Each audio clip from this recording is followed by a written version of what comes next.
Welcome to Murder with the Missus. I'm Darren. And I'm Amy. And today we're going to tell you about Jessica Renee Johnson. Don't forget to check us out on Spotify, Apple Podcasts, YouTube, Podbean, and Facebook. Like, share, subscribe. Make sure to hit the notification bell so you get the new episodes whenever they drop. And tell your friends as always. Every time I hear that, I want to go, as always. As always. In case you can't tell, these types of cases completely fascinate me. They piss me off and they make me sad all at the same time. And I feel like they need more coverage because they need more investigation. And we're talking about 37-year-old Jessica today. She was the single mother of 19-year-old McLean and 8-year-old Eden. Jessica and Eden lived with her mom and dad at the time in Horn Lake, Mississippi. Now, Jessica liked to look nice. They said she never left the house without being dressed nice and in full makeup, so not like me in my loungy pants. She was fun, non-judgmental, and loved her kids very much. But she did have her demons. She had been in a car wreck about 5 years before her death and developed a substance abuse problem. This is more common than people want to believe, but pain pills are addicting, and once the prescription runs out, many people will find a way to supplement it. Her family says that she was in and out of sobriety, but they considered her at this point to be more of a social user. Particularly, she took Xanax, but had a history with meth and heroin. She was arrested with a group of people in 2013 for possession, but those charges were dropped. And I don't say that to throw shade. I say that to show that she's been battling addiction off and on for some time. Family and friends would say that her taste in men was on the decline. Her last couple of boyfriends were more of the, quote, bad boy type. Guys covered in tattoos that didn't necessarily treat her the best. Her most recent man, Garland, was that type. They had been in and out of each other's lives for roughly 2 years. She had reportedly once saved him when he overdosed, so she often told friends that he needed her and that she could save him. He stayed off and on at a friend's house, which seemed to be a place where people of the same mindset could hang out.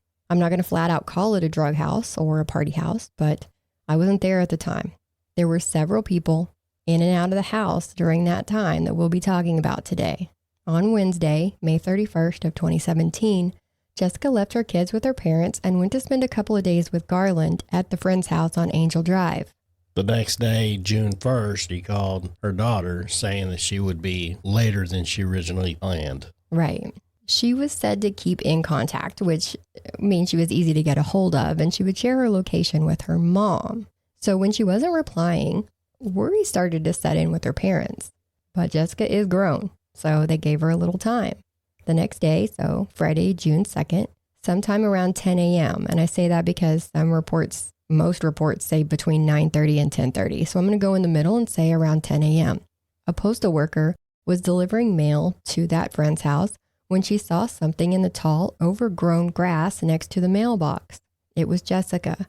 Her knees were bent, and she was kind of sitting on her heels in a kneeling position, with the side of her chest, left shoulder, and left side of her head leaned up against the post of the mailbox. Her right arm was dangling between her legs, where she is holding what looks like a wallet or a coin purse, and her left arm was behind the post. She was wearing a gray shirt, like a camo print shirt, and jeans. No shoes. Her purse is open and laying gently between her knees. The clasp on the purse that connects the strap to the body of the purse was broken. The most unsettling things were the shoestrings that were tied end to end, twisted in a figure 8, and wrapped around the mailbox pole, and then her neck. Well, kind of. We'll get into that.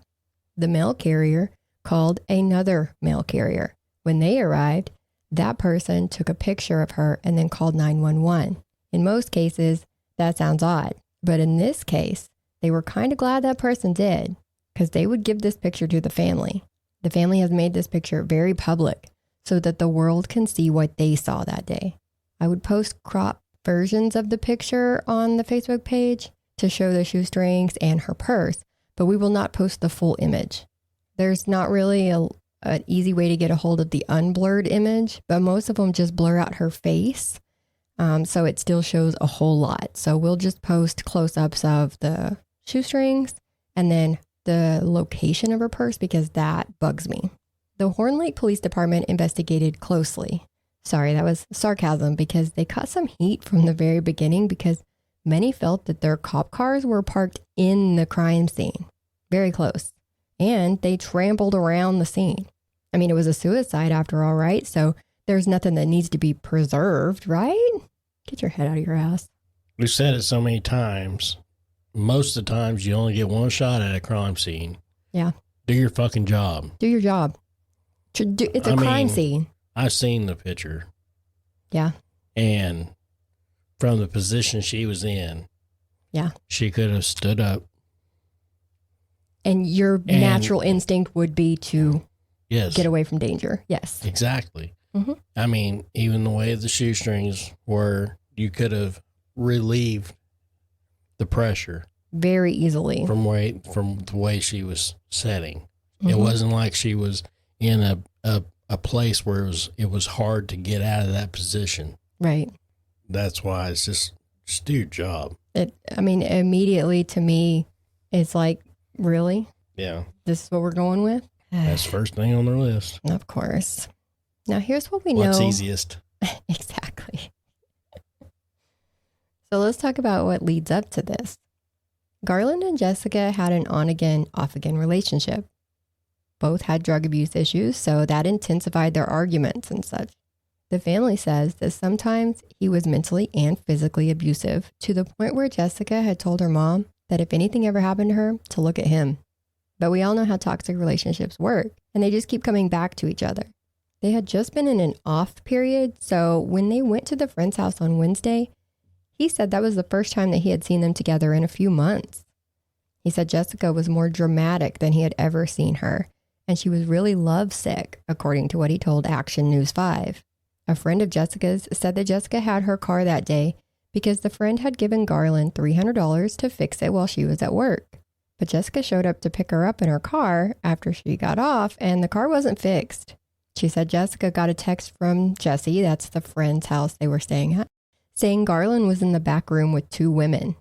So when they got back to Jesse's, a fight started between Garland and Jessica. The friend was ready to take Jessica with her, but Jessie said that she decided to stay with Garland, so her friend left. Sometime later, another roommate of Jessie's said Jessica was in the driveway, taking the shoestrings out of her Converse and, quote, threatening it. He said he shrugged it off and told her to get out of here with that. I don't want to hear it. She texted the friend who owned the house, Jessie, that she didn't want to feel the pain anymore. And that was the last time he heard from her. This was around 6 p.m. My question is, why? First, why did she text his friend? That seems odd to me, and some don't believe she sent that text. And then why did no one check on her? She's clearly having a hard time at 6 o'clock, and no one gives a shit where she is or what she's doing. She's in the front yard, for Pete's sake. Just stick your head out of the door every once in a while, shit. Don't put yourself out. But also, does a text like that immediately scream self-harm threat? Or just she's sick of Garland shit? Nobody saw her for, 16 hours? That'd be 16 hours. So they last saw her at 6 o'clock at night, and then she was found about 10 o'clock the next morning. Mm-hmm. And nobody knew anything. Of course not. And that's a big problem, too.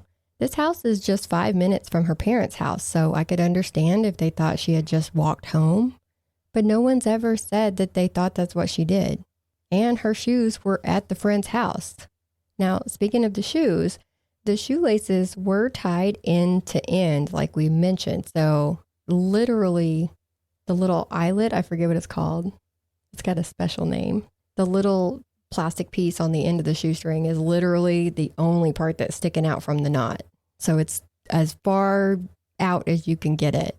And many have pointed out that this is odd, saying that the only way she would know that she needed that much distance would be if she tied the laces while they were already around her neck. But I don't know about that, because there was a figure 8 pattern where it would have been wound around, meaning the length was too long. And some believe that she wound herself around the pole to get the slack out because the grass around the mailbox area is knocked over in a circular pattern. That she had to do that until there was enough pressure to impede her breathing. But then what? She grabbed her purse and put it between her knees? Her family has said that she had no makeup on. Her hair was not done, and she was not wearing her own clothes. They don't believe that she would self-harm to begin with, and this definitely wouldn't be the way that she would do it. As much pride as she took in her appearance, they said it would be more like an OD on Xanax after she did her hair and makeup, so she would be found like Sleeping Beauty. This just doesn't fit to them. Plus, the shoestring placement. While I do believe it is possible to self-harm by something this low and with shoestrings, I do believe that's possible. It's been done. Her left side was leaning against the mailbox pole, meaning that the most pressure from the shoestring would have been against the right side of her neck, then diagonal to the left in an upward motion. I could see how that would raise some questions. Yeah, you've already questioned it. Yeah. At the beginning of the podcast. Now, the blurred picture, like I said, blurs out her face, so you can't really see it. But the unblurred pictures reportedly show that the shoestring is across part of her face, pulling part of her upper lip up, and her head is tilted slightly upward, which the angle of her head is indicative to gravity, but your body goes limp when you're unconscious. So you would slump, right? And they've raised a lot of questions because if she's unconscious, she's not able to move her body, which means the way she's found is pretty much the way it happened. And it just doesn't make sense. Also, they've raised a lot of questions because her hair is inside of the shoestring. I know that doesn't seem like a big deal, but typically women who choose this method will remove their hair from it being placed between their neck and the object that they're using, whether it be because it's just a natural reaction to having it on your neck or because you don't want any obstructions that could prevent what you're trying to do. And plus, hair moves. If you're trying to do something where you need something to be in a specific place, you wouldn't want to risk your hair moving and not allowing you to do what you need to do. A text was sent from her phone to her son at 3:29 a.m., saying that she would be spending the day with G, which is what she called Garland. Many believe that she may not have been the one who sent that text either. The family says the passcode on her phone was changed by Garland at some point that night. I haven't seen anything showing why they would say he's the one who did it, but they believe he did, and he won't give them the passcode. Police never got a warrant for the phone, and Apple wouldn't cooperate with the family without the passcode, even though the phone was in her dad's name. They said without the passcode to that phone, they couldn't give him the information of something on his account. Well, that's weird. It's Apple. Now, a couple years later, the family was able to get the phone cracked, but said that it didn't provide any information that actually helped. The death certificate said that no autopsy was done by DeSoto County Coroner Jeff Pounders, but it has since been said that a partial autopsy was done.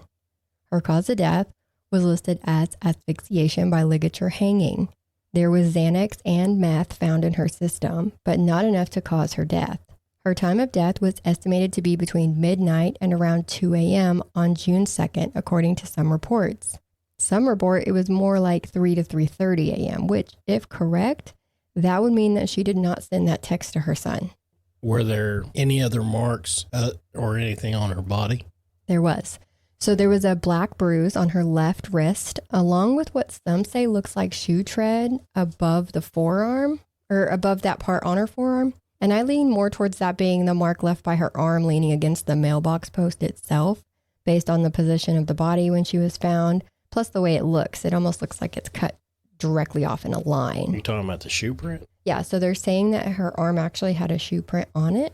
You think maybe somebody was stepping on it while they was choking her? That's what they think, but look at the line. It's like a clear-cut line. That does look like a shoe print. You don't think it could be? It kind of looks like a boot print. You don't think, like lugs. Like some lugs? Yeah, like lugs, or you know what I'm talking about? Those is it lugs? Yeah, those fancy boots. Yeah. Tired of stepping into clubs wearing the same set of lugs. Sorry.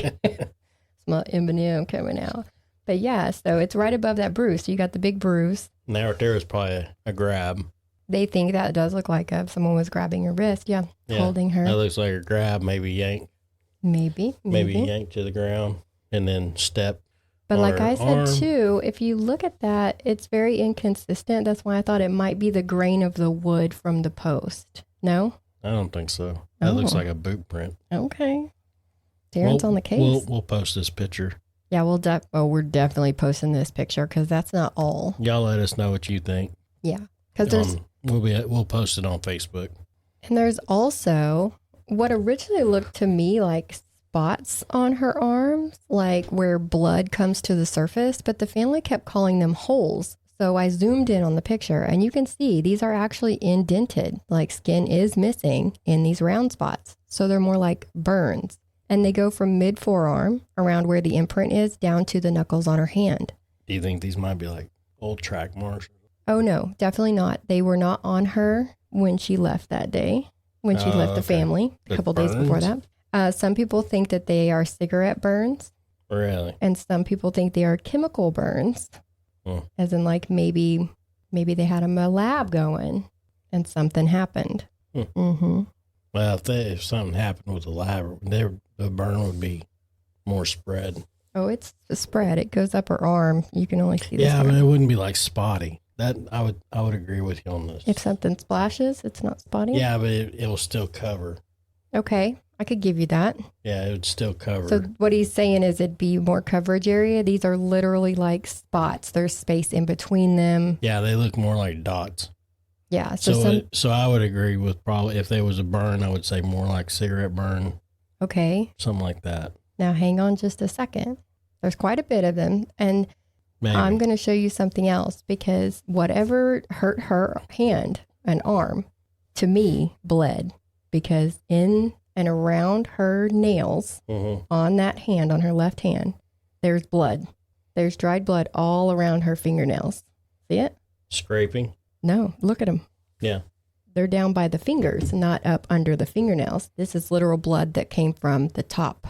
So I was thinking she had whatever did that to her arm had to cause her to bleed and it came down. Yeah. Well, And I'm thinking like the pressure from the step, from the boot print, caused pressure Okay. in the fingers. So it made the blood come up from underneath? Like from the See, I was cuticles. thinking it was on the underside, you're thinking, or on the top, and you're thinking it came from underneath. Because to me, it looks like... Almost like your hand was slammed in the door. Is that what you're... Okay, I can see that. I But think either she's- way, there's obviously blood on the nail beds. And this is on every finger. Yeah. It's not like it's... And it looks like it's under the nail Okay. to me Okay, I'll give you that. because they're real dark. They are dark. Yeah. They are dark. But you got to think, too, she was outside for 16 hours. True. It True. would have dried. Yeah. So it's been a great debate. Either way, it looks like she may have been cleaned at some point. So that's why people were leaning towards maybe it was a lab. It blew up or something, or chemicals were splashed on her. And then she was cleaned. That because remember, no makeup, hair is not done. She's wearing somebody else's clothes. It's just, it's another theory that was not looked into. And she was found at the party house, right? Yes, she was found in front of it at the mailbox, yeah. Hmm. So the family, they did have to opt for cremation after the memorial service due to financial issues. So unfortunately, exhumation is not possible, and there's no actual investigation into anything other than a suicide. After her cremation, they returned the purse and the shoes to the family, but the family found out that the clothes she was wearing had been brought with her body and had been put in a biohazard bag. So they were also cremated with her. They were never tested. The shoelaces are said to have been lost sometime in the process. So also never tested. And let's talk about the mailbox. It was 38 inches tall. So it's just a square post in the ground with your standard metal mailbox attached to it. The family went and looked at it and said that it's not firmly in place. They could literally wiggle the post in the ground, which led to people speculating that this could not have went down the way they said it did. But another thing that stood out to me was that the postal carrier handed Jessica's license to the police that day because they had went through her purse. The post office did? Yes. So the postal worker went through her purse and got her ID. Why a postal worker needs to identify a body, I don't know. I doubt crime scene investigation is part of the training with USPS. Well, I mean, it's illegal for anybody to go through other people's mailboxes. Why would it be illegal for you to go through somebody's purse? I didn't even think of that. That's true. Don't touch my mail, but you got some gum in there? I mean, you Come know, on. if you see a body, you call 911. Well, the first postal worker called another Exactly. You don't call a friend. one. I hope that wasn't like You don't her phone first day. don't phone a friend. What if it was? What do I do? I'm thinking it was her first day, and No, she's like, whatever. what do I do now? No, I'm just kidding. First, You I always mean, call the cops. Always. You just call 911. You're like, hey, I found a body. I'm on my route. Yeah. I'm a post worker. You know, Yeah. I'm just walking around. Hey, there's a dead body, tied up to my post, my mailbox. Yeah. What do I do? Did they tell her to go in her purse and find out who she was? No, they did not. And she had no reason to go in there. Or that person, I don't know if it's a he or she or whatever. But believe the first was a female, second male. But that person had no right to go digging through somebody else's purse. No right. And you can look at the picture of the purse and like there's a phone charging cord strung out of it. And I guarantee you that's from them going through it. Tampering with a crime scene. They don't care. The only thing you should do is check for a pulse. Yes. And that if you call 911, they'll say, are they breathing? Is there a pulse? That's they the might only ask. reason why you should be in that area. And you're not going to find a pulse in her purse. No. Well, you're about to get madder. Whatever. You ready? Yeah. Well. The friend's house, Jesse's, had security cameras. Oh, okay. One even points towards the mailbox. Hey. The cops did not ask to see the footage. Of course not. So then the footage was erased. And the friend did not offer the footage. What a friend. So whether you even thought, okay, it's the middle of the night, it's dark outside, they probably can't even see anything to begin with. Well, I want friends like this. That's what I'm saying. I need to make friends like this. That way they just don't do shit. I'm going to opt for no on that one. I like the ones we've got. Good Lord. They'd investigate this shit themselves, the ones we've got now. You damn right they would. They would go to the ends of the earth for us. I agree. Same, guys. Same. Now, some of these cameras nowadays, and you got to remember, this is 2017. It's not like 1980. But some of these cameras look like noon when it's midnight. Like, it's clear. And even if you couldn't see all the way to the mailbox, maybe you could have seen if somebody else went out to the mailbox. And then when they finally did ask him for access to the cameras, which was very, very much later, he said he forgot the code to access it. Of course.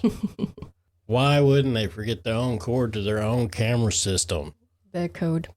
The code. You're so mad. I said code, didn't I? You said cord. Whatever. Code, cord, hell, you might as well just unplug the son Just of a unplug bitch. yeah, if you're not going to use it, unplug it. What's the point? Do like most people and just put a fucking sign out that says you're being recorded. But not really. Not damn good and well, there ain't shit out there. But the family hired their own forensic scientist, and he said the scene looked staged. No shit. Glad they hired him, huh? No kidding. I mean, could have hired anybody that could have come and be like, hey, look, staged. Could have asked my grandson, and he would have been like, oh. Staged. So they call in Dr. Maurice Godwin. He doesn't believe that there would have been enough pressure on those shoestrings to asphyxiate. And if she was somehow able to do it, that it would have left deeper impressions on her neck, which she did not have. When you asphyxiate, you pass out from lack of oxygen first, meaning your body would have went limp in the position that it was in, like I said earlier. Now, since she was leaned sideways against the post, I don't think it's possible that this is what got the job done. Another question has been raised. Was this an accident? I just can't rule out that this could have been accidental. Nope. Well, you can't rule it out, though. Nope. Okay. I'm trying to be devil's advocate. Oh, go ahead. Reports no. I can't with you. No, really, go ahead. Let me turn your mic off. No, really, go ahead. Reports were... I quit. No, her and Garland were arguing because he was paying a lot of attention to other girls, remember? Now, if she was making sure that people heard her talk about it and saw her taking her shoelaces out of her shoes, then she may have been trying to do something to get Garland's attention, and it went too far. And some people believe that's actually what happened. Darren does not, as you can tell. He's even shaking his head right now just to keep from interrupting. No. Okay, there he is. Also, Dr. Godwin says that there's what appears to be blood spatter on her shoe, which tracks since it looks like, she had all that damage to her arm. There could have been blood, but they were never tested. And I haven't seen that they've been tested to this day. So if they have the shoe, why don't they do their own testing? I don't understand that. But some theorize that she wound herself around the pole because the grass was trampled down. But why couldn't that have been from someone putting her there? It very well could have been. I lean more towards that than anything else. Her purse clasp being broken leans towards an altercation where someone may have been trying to grab her, got a hold of her purse strap, and she pulled away and broke it. I would like to say that it being undisturbed between her knees shows that there was no struggle at the actual mailbox, or that her purse was put there after. Now, if the postal workers went through it, because we know that they did they go through it while it was between her knees?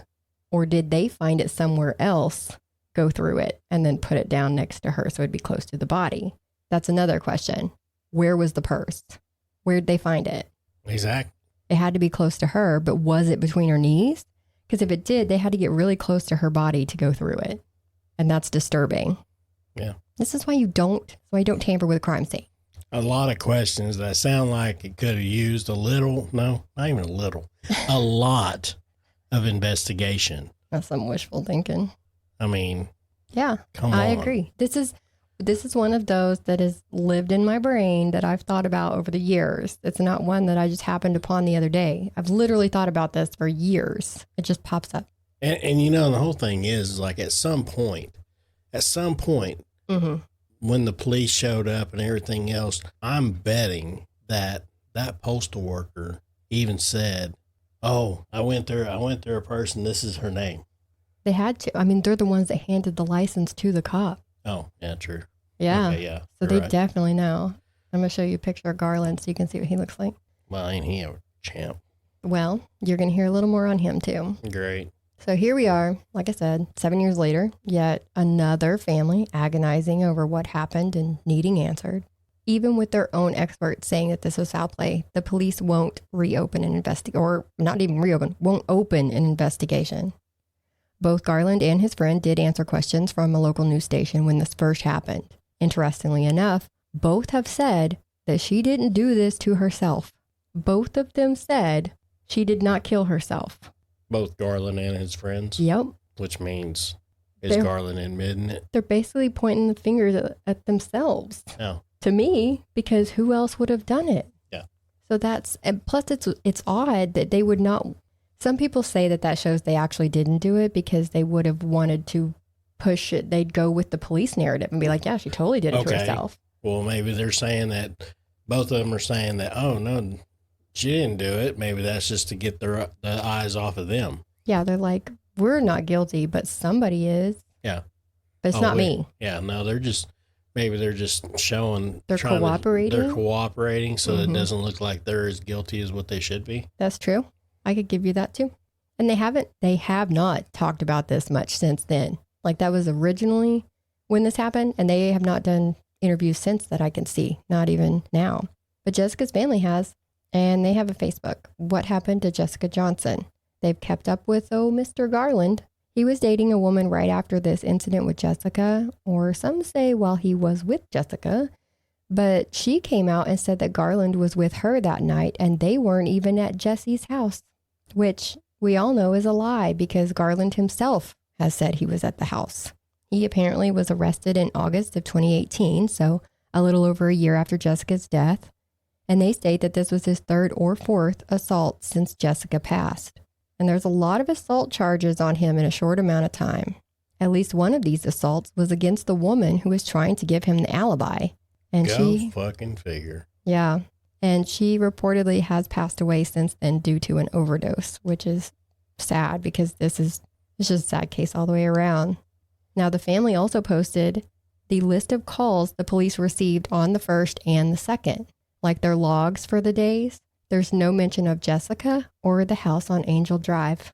Now, we know that they called 911, the postal workers. Why is there no log of them calling 911? Why is there no log of them going to the scene?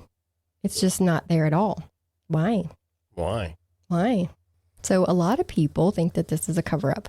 But again, why? And so, when they ran Garland's name and he had all these fucking abuse charges and all this other shit, they never thought, hey, maybe.